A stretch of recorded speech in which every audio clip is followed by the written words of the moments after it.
Yo, what is going on, guys? Max here with a brand new video, and today we are looking at the easiest way that I found to farm stimpaks and other kind of chems in Fallout 76. So I do have a few locations for today's video that I found that I can farm quite a good bit of stimpaks just from having the Farm a Farmer perk. I don't know if you're aware of this perk or not. It's in luck.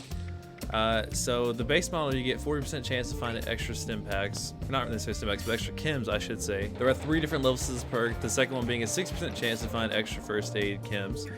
The next one being an 80% chance, which you're almost guaranteed at that point to find something extra. So let's say you're supposed to get 1 stimpak and maybe 1 radaway. Well, now you're gonna more than likely get 2 stimpaks and maybe 1 radaway, or maybe 3 radaways and 1 stimpak. Farm a Farmer is gonna make your medical supplies run a lot easier, as you're not gonna have to find as many first aid kits. So you won't be sitting there as much just hoping that you're gonna actually find a stimpak in it, and you won't have to rely on the RNG as much as you'll actually be able to take it into your own hands. The first location I did want to talk about in today's video is gonna be the one that most people have gone to, as there is a main quest that goes here, and it's gonna be the AVT Medical Institute, located just south of Charleston and south of the Charleston train yard. This location does have quite a good bit of first aid packs that you can search, and I've easily farmed close to 20 stimpaks just from having Farm a Farmer and going through this location. To be warned, there are a lot of enemies here, but that does increase the chance of you actually getting some more medical supplies. But with the amount of mirrors and first aid packs just laying around here, you can't honestly go wrong just by searching it and finding whatever you can.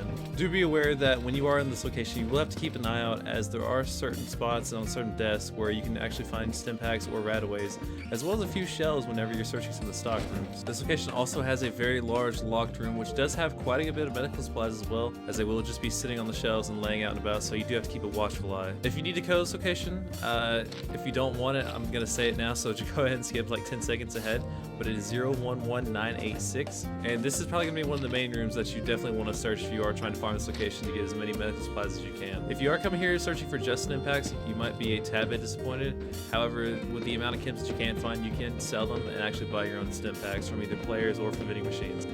And our next location is actually going to be the Morgantown Airport. So the Morgantown Airport is a bit of an interesting one. So it's crawling with Scorched, like absolutely swarming with them. There is so many Scorched here, it's going to be extremely annoying just to try and get through these guys.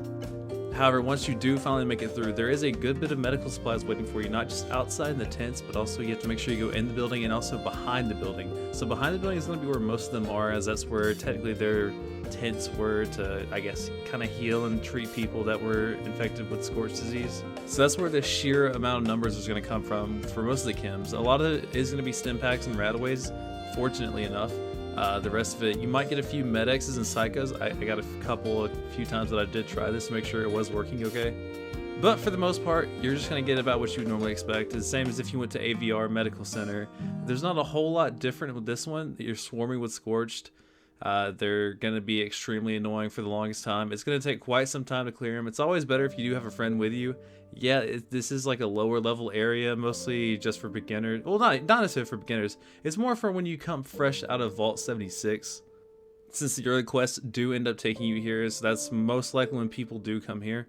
However, this is still a great place to come, even late game, just to grab all the medical supplies that you do need. It can be one of the more chaotic areas that you do enter when you're trying to find the medical supplies, so I do want to warn you ahead of time that you might end up using more supplies just to get in than you might come out with. It doesn't last forever, however, so once you do this a couple times and you get a consistent run going, you will be able to breeze through this like it's absolutely nothing.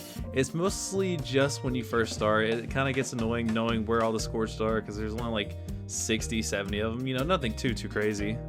But just the sheer amount of them always constantly coming for you can be so annoying and frustrating, and you're always getting shot. You have no idea where from, which means you're gonna end up dying maybe once or twice the first time. You'll probably use a lot of supplies, but once you do this run 5, 6, 7 times, you'll know exactly where everyone is. You'll be able to zoom through it like it's nothing, get all the supplies you need, and then head out.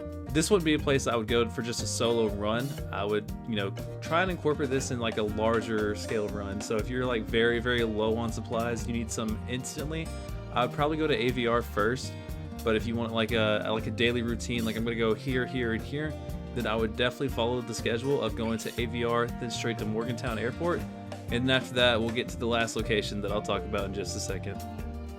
There's not really anything else worth saying about Morgantown Airport. Just be prepared to use a lot of supplies and a lot of ammo, especially ammo, but that's going to be for any time you do a run here. But like I was saying earlier, the amount of supplies you're going to use at first will greatly exceed what you get. It's just when you do this a few times over and over again, that's when you'll start to really see the profits come in. So let's talk about our last location. Our last location is going to be Fort Defiance.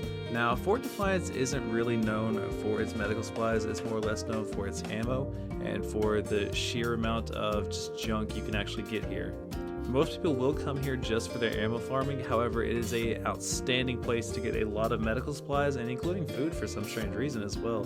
Yeah, it doesn't make sense because it was a fort. However, it just kind of seems weird the way some of it is laid out. You'll see what I mean whenever you walk around the fort and you start looking at some of these items. But talking sheerly just medical supplies, there are quite a good bit off the top of my head first aid kits that I do remember seeing here, as well as I know there are 2 different places where you can find STIMPAKS and Rataways just laying on the shelves / on the ground. So you do have to keep a lookout, just like with some of the other places. Of course, most places you go to, you can find a STIMPAK or 2 just laying around the ground. As long as you're watchful enough and keep your eyes open, you'll be able to see it. Fort Defiance is going to be the easier of the 3. So with Fort Defiance, there isn't a whole lot of enemies, at least on the inside. Outside is a bit of a different story. It's kind of swarmed and it can get even worse if there is an event going on outside like there usually is. However, usually in Fort Defiance, when you do walk in, there's nothing but bugs. Maybe you'll get a couple feral ghouls if you go on the other side, if you have to turn on the power. But other than that, there's not really much in there. And even if you do take on the ghouls, there's nothing hard about them at least. They can be a Wendigo, I believe, which kind of sucks and can be a bit overbearing if you're low enough a level, which is usually why you're watching a guide like this, because you're so low a level and you're so low on resources, you can't really get what you need. So you kind of can get screwed there. Just be careful whenever you do have to, go that way. Just make sure that you don't run into the Wendigo, because if you do, you're going to have a miserable time. But yeah guys, that is going to do it for today's video. Those are the top 3 locations in Fallout 76 that you can go to easily get medical supplies. If you're running low on them, you can easily go here, stock up, grab what you need. Maybe you can make your own little farming run using all 3 of them to make sure that you really get the most bang for your buck out of this. Yeah guys, don't forget to like, comment, and subscribe, and I'll catch you guys in the next one. Peace.